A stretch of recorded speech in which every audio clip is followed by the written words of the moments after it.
Hi, soul friends. It's Tanasa St. Pour, and welcome back to another short solo episode of the Minutes on Growth podcast. Today, we're talking about something that comes up in my sessions almost every single day, especially now during the holiday season, and that is the idea and concept of boundaries. So, in this episode, I want to walk you through what boundaries are and what they're not, common misconceptions around boundaries, because what I've noticed is a lot of people mistake boundaries with ultimatums, and we don't talk about the differences often. So I really want to dive into that. Then we're going to be talking about the importance of culturally sensitive boundaries, because boundaries are going to sound so different in a collectivist community versus in an individualistic community or family. And if we don't know the difference, we can actually do a lot of harm. Next, we're going to be talking about why validation matters when setting boundaries. And lastly, we are going to end with some practical tips. So, we're going to walk through some boundary scripts that you can use this holiday season. They are loving, they're going to sound kind, respectful, yet firm. So, let's dive in. Let's begin by starting with a clarification I wish more people talked about. And that is that boundaries are not ultimatums. Again, boundaries are not ultimatums. A boundary is about your own behavior, it's about how you will respond in order to maintain your well being and to maintain connection in that dynamic. An ultimatum is usually about controlling another person's behavior, and it often has a consequence attached to it. So let's look at an example together. So, an ultimatum is if you keep showing up late to family dinners, I'm just not going to come anymore. This puts pressure on the other person to change or else. So, you either change or else I'm going to do this. I'm not going to come anymore. And it often triggers defensiveness, shame, or power struggles. A boundary might sound like this. Hey, when dinners start much later than we have planned, I notice that I get dysregulated and I start to feel irritated. I'm going to arrive at the start time. And if things run late, I may head out earlier so that I can take care of my energy. Notice the shift. Here, you're not demanding change, right? You can still show up late if you want to, but you're naming your limits and your response. This is really important because a boundary says, I'm responsible for my nervous system. An ultimatum says, you're responsible for my comfort. Boundaries are self honoring. They say, hey, here's what I need to stay grounded and connected with you. And I'm going to take responsibility for that. Ultimatums, on the other hand, they tend to often erode connection and trust. So now that we know the difference between ultimatums and boundaries, let's look at why some of us might struggle with setting boundaries. Perhaps, you heard the following statements that I'm going to share with you growing up. You don't need a boundary if you truly care about someone, or saying no is selfish, or if I set a boundary, I'm worried I'm going to hurt or lose the relationship. So again, we've all heard variations of these messages growing up, directly or indirectly.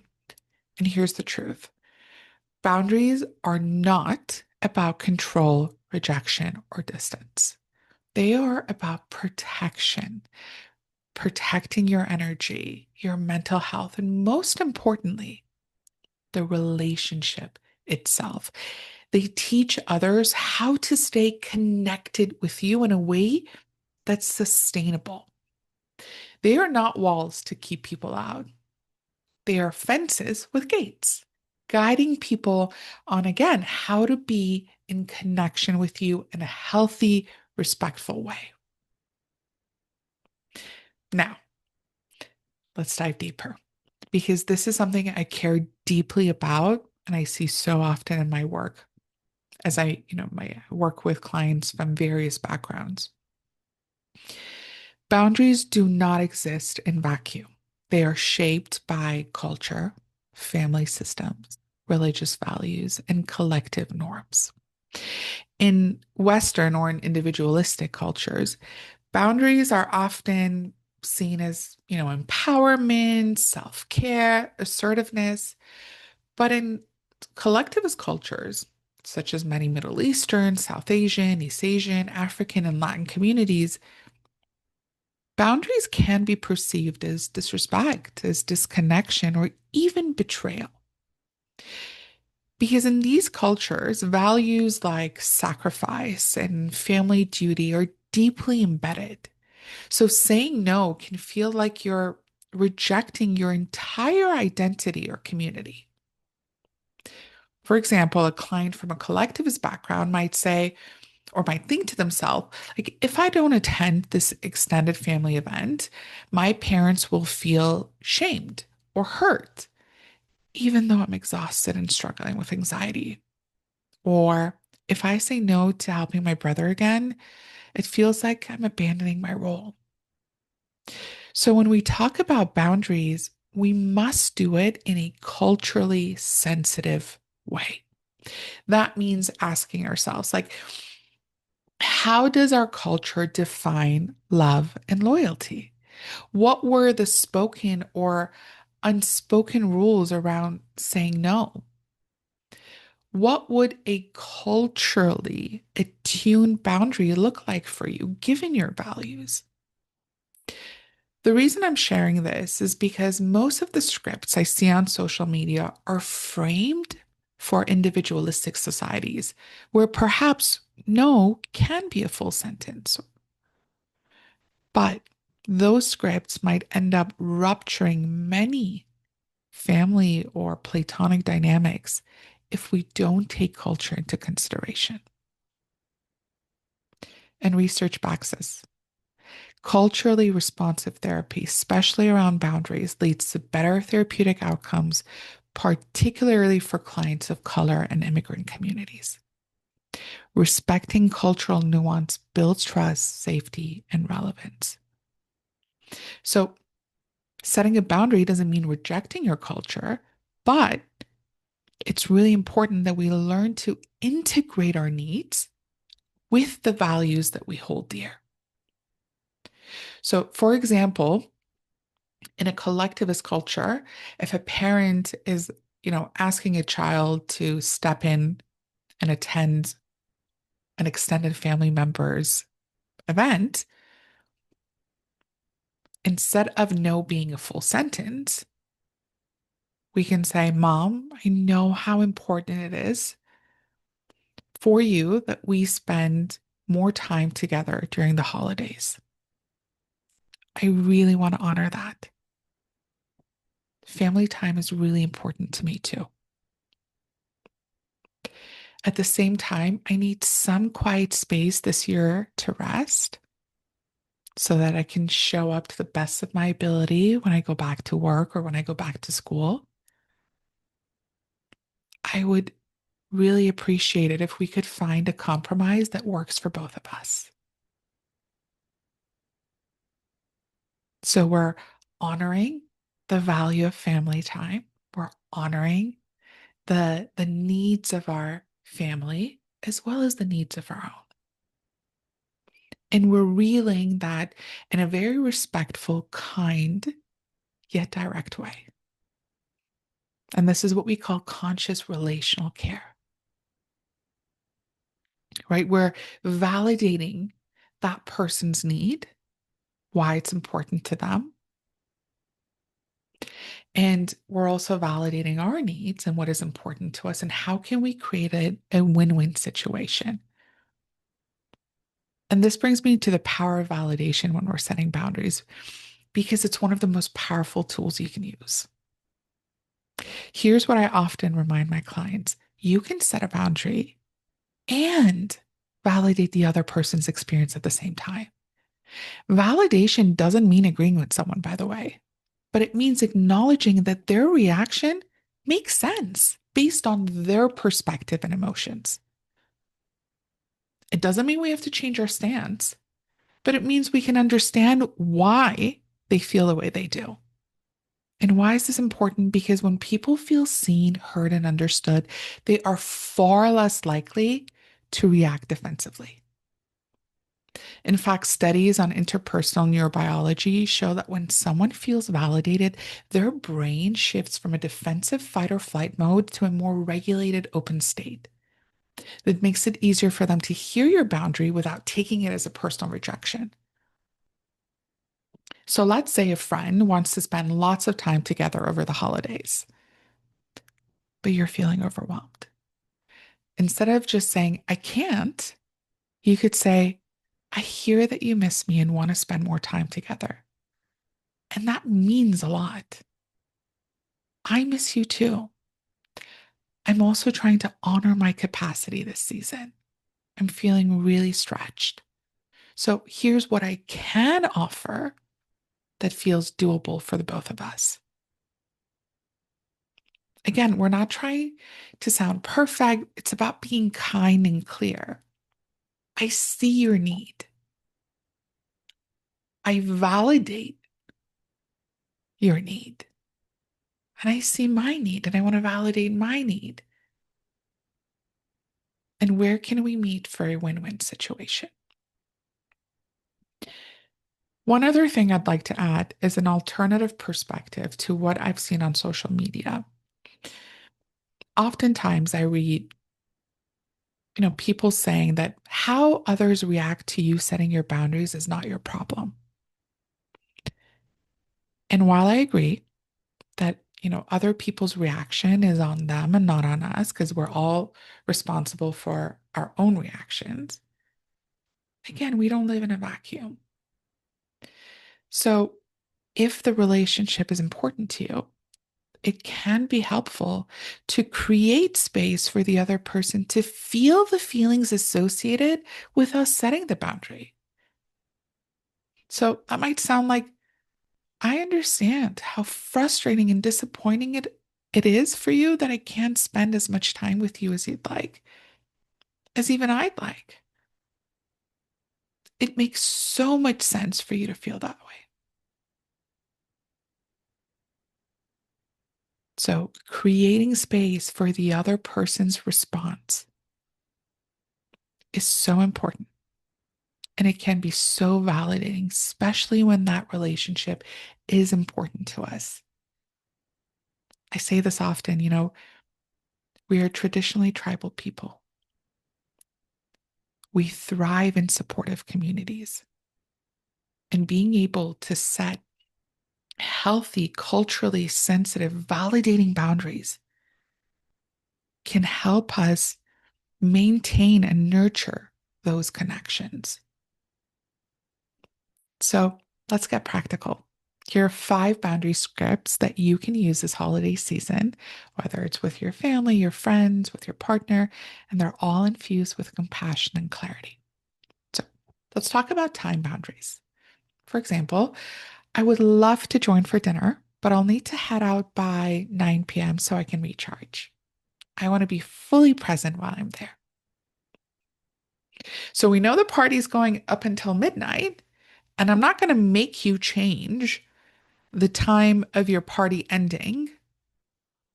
I'm just going to show up in a way that feels sustainable for me, in a way that we can still maintain our connection. I'm going to show up and I'm going to be fully present and I'm going to head out when I need to head out. Let's also look at financial boundaries. This year, I'm simplifying gift giving so I can stay within my budget. So I've decided I'm not going to be doing gifts, but I would love to write a letter, or maybe we can share a special moment together instead. Something for quality time. Maybe we can have a picnic or we can do an activity together.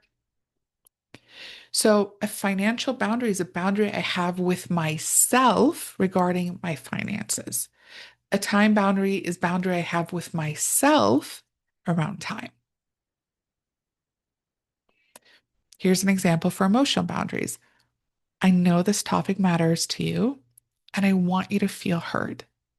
but it's bringing up a lot for me. Can we focus on things that feel nourishing for the both of us today? And when I have more capacity, I'll let you know and we can discuss it later, right? Because again, only we know what our limits are. Only we have full insight into our internal world. No one's a mind reader. So if someone is sharing something with us and we don't have the capacity to hold space for them, to give it the attention and the love that it deserves, it's on us to be able to relay that message to them and say, hey, I want you to feel heard, but right now I can't do that for you, for us. Can we focus on something else? And then when I have more capacity, I'll let you know and we can discuss it. So I'm not dismissing it forever. I'm not saying your voice doesn't matter, your thoughts don't matter, but can we do it at a time where we both can be fully present in the conversation and engaged? Because think about it. If I don't relay that and I sit there, they might feel unheard because I might be scattered. I might start to feel resentment because I'm carrying more than I can carry. And that doesn't serve the dynamic at the end of the day. And that's why we're saying boundaries are there to help nurture the connection, to protect the connection. Another type of boundaries are social boundaries. So, how many social events can I show up to without burning myself out? So, and you might relay this message of, hey, I'm limiting the number of events I attend this year so I don't burn out. Thank you so much for the invite. It means so much to me that you have included me and thought of me. I'm sending you all my love, even if I can't make it. So again, we're checking in with ourselves. What do we have capacity for? Now, here, if we're talking about culturally sensitive boundaries, we might check in with ourselves and say, okay, this relationship with my family, there are certain values that I need to uphold in alignment with my culture. So I might show up, but I might limit the amount of time that I spend there, right? Lastly, family or faith-based pressure boundaries. Might sound like I understand how important this tradition is to you, and I want to find a way to honor that and care for my mental health. Could we create a version of this that works for both of us? And if you're in a relationship, these moments are a great opportunity to team up, not turn on each other. Remember, you're on the same team. And here are a few questions you can ask your partner to navigate the mental load and boundaries together. So, what's on your mind as we head into the holiday week? What feels like too much right now? How can I support you in protecting your peace? Where can we simplify things as a team? What boundaries do we want to set as a couple? Remember, boundaries are invitations, they are not rejections. They are invitations to healthier connection. They don't push people away, they make the relationship sustainable. They don't destroy intimacy, they create the safety where true intimacy can grow. Again, boundaries are not barriers. They are expressions of love that say, I care enough about you and our relationship to be honest with you with where I'm at, to give you insight into my internal world. A really close friend of mine sent me a link to an event with lots of lights. And she said, I would love to go here. And I checked in with myself. I have a very busy schedule. And in general, when I have a very busy schedule, lights and sound become much more sensitive to it. And so, yeah, well, I can show up, but I would have resentment. Um, because I'd be like, I'm forcing myself to be somewhere where my body physically can't take it. Or I can just be honest with her and say, thank you so much for the suggestion. I'm noticing that I'm feeling really sensitive to sound and light because of my busy schedule. So I won't be able to go there, but I'm more than willing to look at alternative places that we could both go to have that quality time together. So again, a boundary is us saying, I care enough about you and our relationship to be honest with you about where I'm at. If this episode resonated with you, please share it with someone who might need a little support setting boundaries this season. And remember, you're not alone. This is something we all navigate, and it can feel challenging and it can feel icky because it's unfamiliar. But with practice, it gets easier.